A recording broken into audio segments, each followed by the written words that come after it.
On this week's program, we talk markets with Mike Zuzolo, Global Commodity Analytics and Consulting in Atchison. We also have features from the Kansas Soybean Commission and Kansas Department of Agriculture, and the weekly update from the Kansas Livestock Association, and more market information from Pinion, a division of K-Coe Isom. I'm Ken Rogers. This is Authentic Ag. Brought to you in part by the Kansas Soybean Commission, the Soybean Checkoff, Progress powered by Kansas farmers. Kansas Farm Bureau, a grassroots ag organization representing the state's farm and ranch families since 1919. KFB.org. And the Kansas Wheat Commission, lending in the adoption of profitable innovations from wheat. Online at kswheat.com. Welcome to the Western Kansas Wildlife Travel Center, right here in my hometown of Oakley, Kansas. We're the front door of Western Kansas, located on three main highways, I-70, US 83, and US 40. And all those roads lead to history, beautiful scenery, and adventure, no matter which direction you go. We now have an IHOP. That brand that you've trusted up and down the road in all your travels is staffed with local folks, real people, just like you and me, and we're waiting on you to join us. So for fun, adventure, fuel up, fuel your body, and let's have some fun.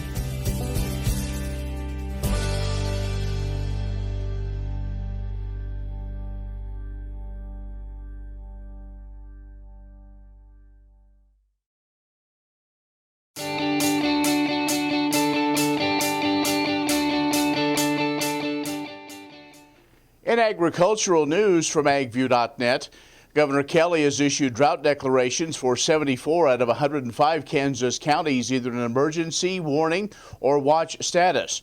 The drought declaration places 13 counties in emergency status, 18 into warning, and 44 into watch status. The action was recommended by Earl Lewis, director of the Kansas Water Office and chair of the governor's drought response team. Most of the state had received fewer than 70% of the normal rainfall since January. Many southwest counties have received less than a half of their normal precipitation. Counties who are in an emergency stage are eligible for emergency use water from certain state fishing lakes due to the Kansas Water Office Memorandum of Understanding with the Kansas Department of Wildlife, Parks, and Tourism. Individuals and communities need to contact the KWO for water supply requests prior to any withdrawal from those lakes. They will in turn be referred to the appropriate office to obtain the necessary permit to withdraw the water. Now, the governor's drought resource team will continue to watch the situation closely and work to minimize the effects that the drought has had on Kansans. For more information about the current conditions, the Kansas Climate Survey and Drought Report, the Kansas Water Office website, kwo.ks.gov.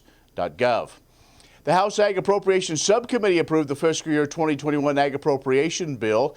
It includes discretionary funding of nearly $24 billion, representing a $487 million increase from 2020. $4.2 million for rural development, $1 billion for rural broadband, also $68.2 billion required for mandatory spending for SNAP, and $3 billion for the SNAP Reserve Fund.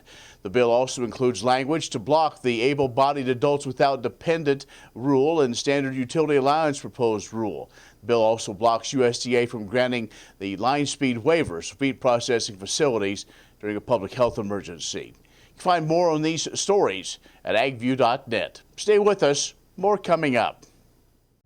Many seed companies claim to offer the latest genetics, but how many have tested those genetics in soils just like yours? The Oldie Seed Know to Grow research program has fully tested the latest seed genetics in soils that are right in your neighborhood. The Oldie Seed Know to Grow program can recommend the best performing hybrids from technologies like Enlist, Extend, and LibertyLink that will optimize the yield and profit of every acre on your farm. Contact Oldie Seed today. Valley Vet Supply is devoted to providing information and professional quality products at reasonable prices. ValleyVet.com, ValleyVet.com, Valley Vet Supply.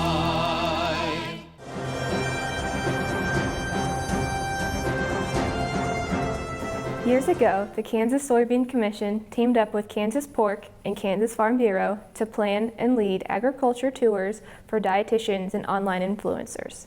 The idea was that inviting influencers and dietitians to see the best of agriculture firsthand would improve trust and communication about the food system from farm to plate. 3 unique tours, Farm Food Tour 2.0, and Real Pig Farming, each with their own itinerary to immerse participants in the farming experience. The tours visited crop and animal operations, some of which were specialty operations, as well as companies on the scientific side of food production. After a number of tours, the outcomes to date are positive. The quantitative survey results from the tours show increased confidence in the food production system for each category surveyed. Considering the collective online reach of the 50 dietitians and 45 influencers who have so far participated is about 5.25 million people, that's a major shift in online conversations.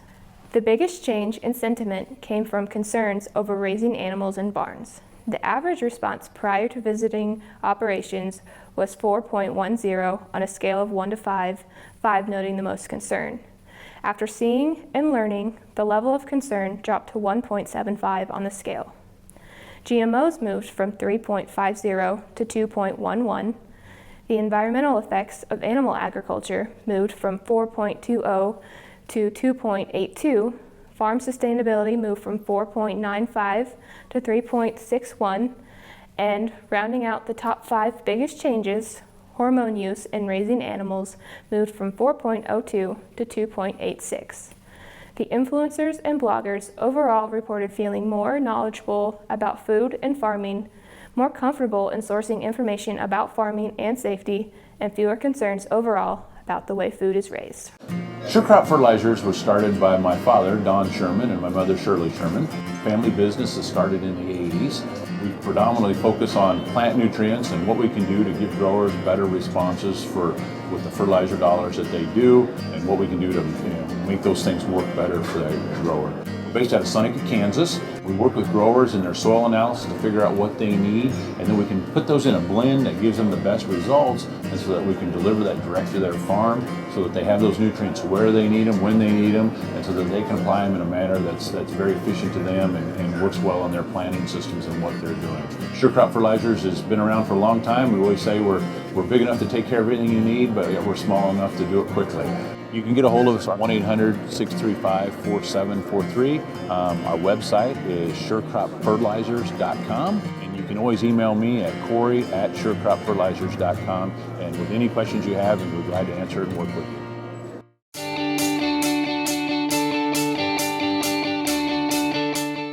And our guest is Mike Zuzolo, Global Commodity Analytics and Consulting from Atchison. And Mike is here to kind of talk about what's going on in these commodity markets, looking at maybe some opportunities for the rest of the year. And Mike, just a few days ago, the planting report came out, the planted acreage report, and had with it a few surprises, but overall it still showed Kansas farmers and really the U.S. farmers really got after it. And let's kind of break down those commodities. And we can start with corn, but maybe give some of your overall observations of what you saw from that report and what it means moving forward. Yeah, thanks for having me back, Ken. It's nice to be with you again. I think the biggest thing that I realized after the acreage report is now the weather matters. We're essentially going from a 4 billion bushel carryover potential down to a sub 2 billion bushel carryover potential, depending on the next 10 days of our rainfall in terms of the pattern and the heat that we're seeing, the potential migrating from the west to the east, and a lot of potential losses east of the Mississippi River. It's not all about Kansas and Nebraska and the Dakotas this year. There's a lot of tough spots in central and eastern Corn Belt as well. So the acreage report was able to bring and resurrect the weather market and the potential for a corn pollination weather market that we have yet to determine what that supply is going to be. And I think the listeners and the viewers need to really keep that in mind, because Friday we'll get that new WASDE report, and the trade estimates are still way high, up there at 179 bushel yield average for corn and near 50 bushel yield for beans. Those numbers may be completely useless by the time we get to Friday afternoon if the rains don't come as advertised on the GFS model. Maybe the biggest thing that I also realized after that acreage report was the idea that Brazil being 90% sold on beans, Argentina maybe being out of corn, these things matter. China coming in and buying corn this week, Mexico coming in and buying corn this week. We may be getting to a point now, because of the supply issues USDA brought on that acreage report, that the COVID is coming in on major importers in Asia and Latin America and saying, hey, we better stockpile a little bit here in case we have a COVID resurgence. So we could actually have a demand bump from a result of the COVID resurgence, which is kind of counterintuitive, but we wouldn't have had that kind of mindset had not USDA cut those supplies so much. Soybeans, another story, at least in Kansas, could be a record crop, but in other areas, we saw a slight reduction in acres and more corn acres. Yeah, and this is where I think 2012 becomes a real focal point for me and my clients and subscribers that I work with. Is we're about half the price right now in December corn, and I'm not sure if we're half the price in November beans. I forgot to look, but we're half the price. We're almost $7 a bushel in D's corn at this same time period in early mid-July back in 2012, because the crop conditions were 40% good to excellent as opposed to 71% for both corn and beans.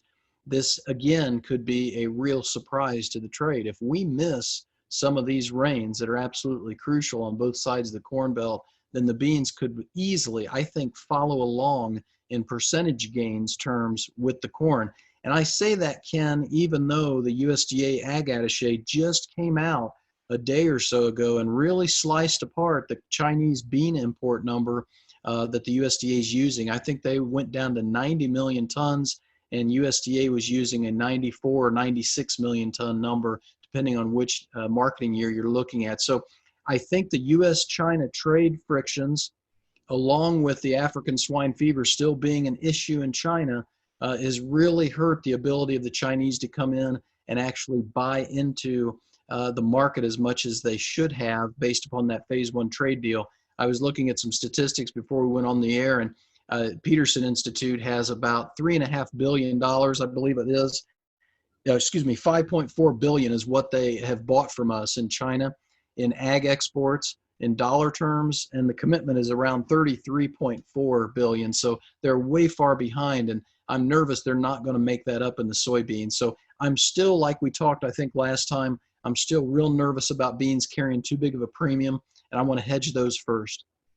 Mike Zuzolo, Global Commodity Analytics and Consulting in Atchison, is our guest. We're going to take a break, and we'll talk wheat when we return. The Kansas Wheat Innovation Center in Manhattan is rediscovering ways to get improved varieties and new genetics in the hands of farmers faster. Grower-led and checkoff-funded research initiatives are bringing about positive change. This grassroots leadership provides a strong voice in Topeka and Washington, D.C. Now is the time to partner with Kansas Wheat in moving wheat forward. Kansas Wheat Commission and Kansas Association of Wheat Growers.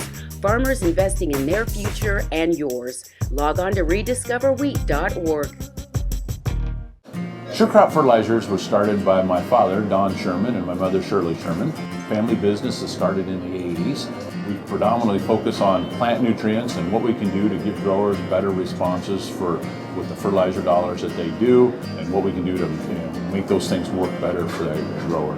We're based out of Seneca, Kansas. We work with growers in their soil analysis to figure out what they need, and then we can put those in a blend that gives them the best results, and so that we can deliver that direct to their farm so that they have those nutrients where they need them, when they need them, and so that they can apply them in a manner that's very efficient to them and works well on their planting systems and what they're doing. Sure Crop Fertilizers has been around for a long time. We always say we're big enough to take care of everything you need, but we're small enough to do it quickly. You can get a hold of us at 1-800-635-4743. Our website is surecropfertilizers.com, and you can always email me at Corey@surecropfertilizers.com, and with any questions you have, and we're glad to answer it and work with you.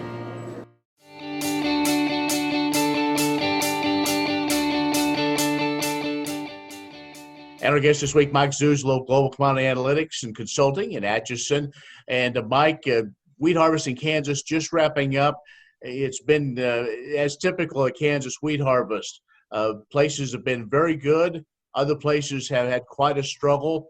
but the market seems to be paying attention, and but also globally, it looks like there may be opportunities for wheat farmers to maybe make a little money, possibly. Yeah, I think this is where the WASDE report really is the biggest issue coming on Friday. Ken, when it comes to the global wheat numbers, recall back in the May and June reports, the World Agricultural Outlook Board just threw tons and tons of wheat at us both months, and upwards of 8 to 10 million tons in terms of carryover increases between the 2 months combined.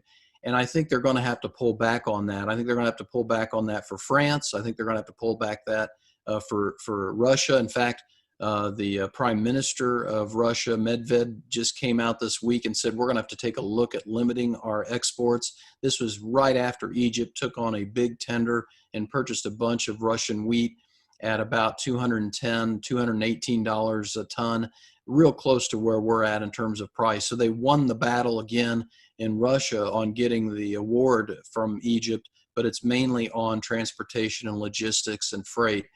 So we're very competitive. We have a very good quality crop.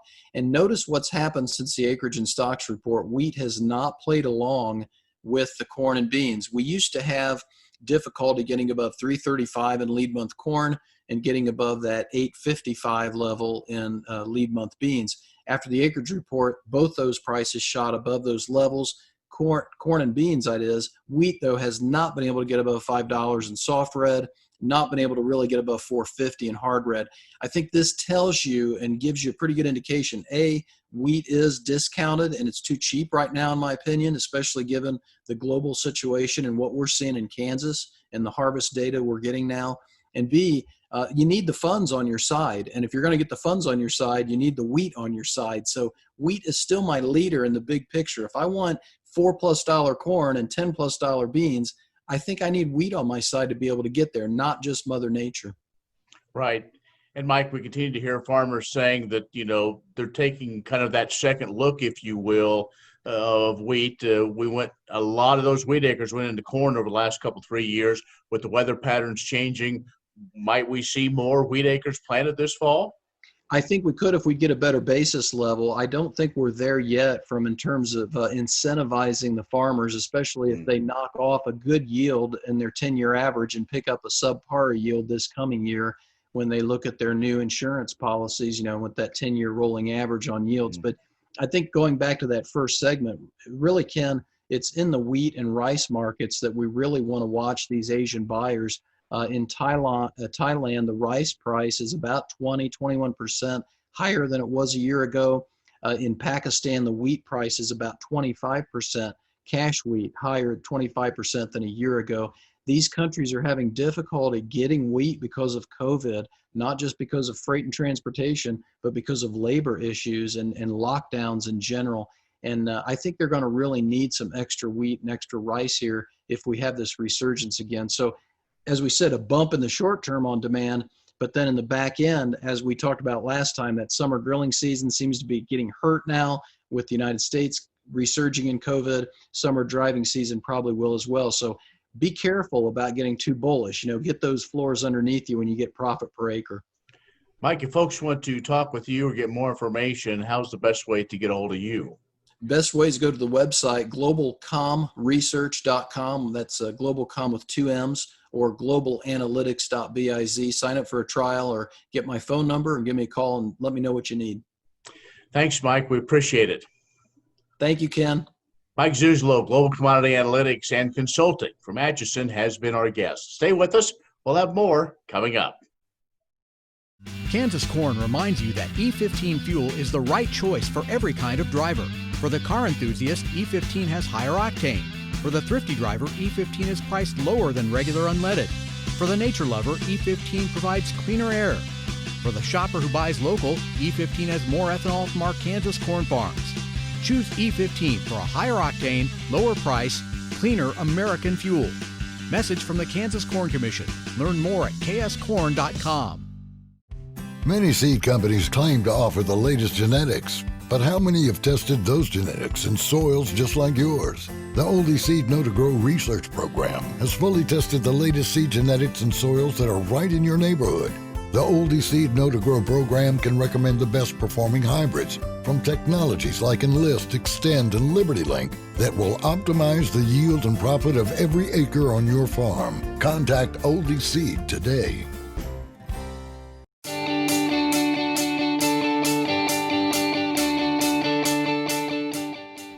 For the last 5 years, all of us at the Kansas Department of Agriculture have spent our summers looking forward to the Summit on Agricultural Growth, a time when we have traditionally brought all of the industry sectors together in one place with one goal: growing Kansas agriculture. Unfortunately, this year, after careful consideration and regard for the health and safety of everyone in our industry, the Kansas Department of Agriculture has made the difficult decision to move the 2020 Ag Growth Summit from an in-person event to a virtual experience. We are disappointed that we're unable to hold this event in person, but we are excited about the possibilities of what a virtual summit could entail. The Ag Growth Summit has become a highlight of the year for agriculture leaders from across the state, as a day full of networking, collaboration, and conversation with farmers, ranchers, agribusiness owners, and industry professionals from throughout all corners of Kansas agriculture. We plan to preserve some of these elements, including interactive sessions designed to promote action and engagement among the Kansas agriculture community. This year, with the virtual summit, those breakout sessions will take place over a period of several weeks leading up to the summit, using internet meeting services. The sessions will be recorded so that others can watch even if they're not able to participate. But keep Thursday, August 20th on your calendar. That will still be the date of the virtual Ag Growth Summit that will include an opportunity to share some of the results from those sector breakout sessions, as well as hear updates on current issues and critical topics that affect all of Kansas agriculture. Details for this year's Ag Growth Summit are posted on the KDA website at agriculture.ks.gov/summit. Whether in person or online, KDA remains committed to our purpose to serve, promote, and grow the state's largest industry. Please watch for details so you can join us this year in our virtual Kansas Ag Growth Summit. These days, no one can afford to take the risk of being without financial protection against high health care costs, not even for a few days. Kansas Farm Bureau health plans offer short-term health care coverage to fill in those temporary gaps. Short-term health plans can provide you with medical coverage when you are between health plans, helping lower your potential financial risk. Learn more at kfbhealthplans.com or contact a Farm Bureau financial services agent near you. What if U.S. soybean meal were more than a commodity? If seed companies and the soybean checkoff built a better variety? That future is here. The time is now.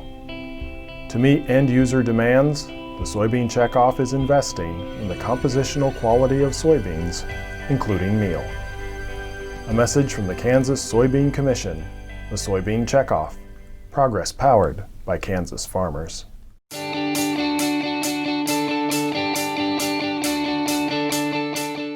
The Kansas Department of Agriculture Division of Animal Health has confirmed additional cases of vesicular stomatitis virus in horses located across south central Kansas.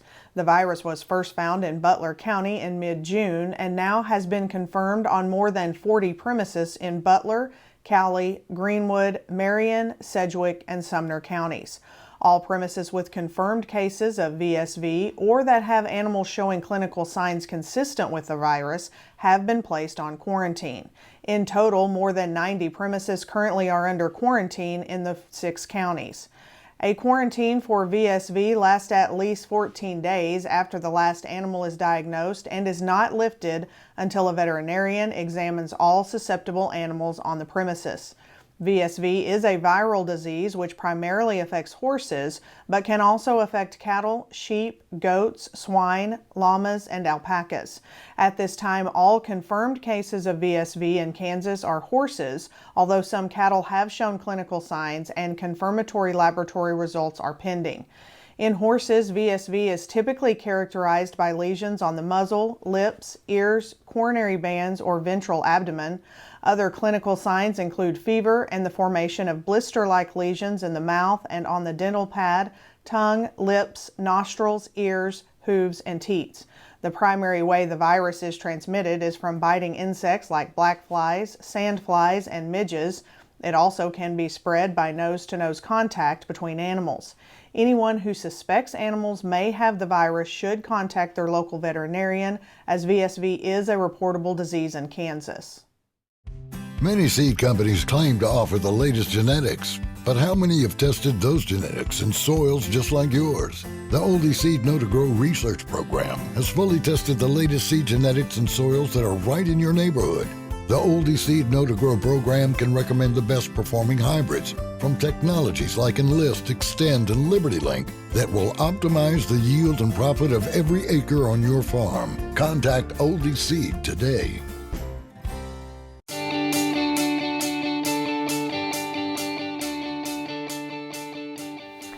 Good morning, folks. Colette here with Pinion, a division of K-Coe Isom. Well, after the USDA report on acres, we got to see a nice spike higher in the grain markets that lasted through last week. This week, however, coming off of the holiday weekend and anticipating another report, we traded in a sideways to lower fashion as markets have digested the news and look to trade in a normal seasonal weather market. Weather markets can be volatile depending on what hand Mother Nature deals. So as we look to see how crops are developing, it will be important to watch the markets and look for pricing opportunities, as we know that we are in the midst of when we would typically see that seasonal rally. Other markets to keep an eye on include crude oil and the American dollar. Both markets have supported the grain rally and now have stalled out. Crude oil has been stuck sideways at about the $40 mark for the last month. The dollar has also been stuck sideways for the last month or so. The next month or two here are going to be really important, not only for crops, but the markets as well, as we watch for a breakout in either direction in many of those markets. If you're watching the weather and watching your crops and keeping an eye on the markets, it can be a challenge to know when to pull the trigger or how to pull the trigger without worrying about regret. If you have any questions on what strategies can be used to maximize prices or need someone to bounce ideas around with, give us a call at 888-452-8751. I'm Colette at Pinion, and we're here to help. Well, that's our show this week. As you go about your daily activities, be sure to bring along plenty of water, and as always, keep praying for rain. I'm Ken Rogers. Thanks for watching. Join us next week for Authentic Ag. Valley Vet Supply is devoted to providing information and professional quality products at reasonable prices. Valley Vet Supply. Sure Crop Fertilizers was started by my father, Don Sherman, and my mother, Shirley Sherman. Family business that started in the 80s.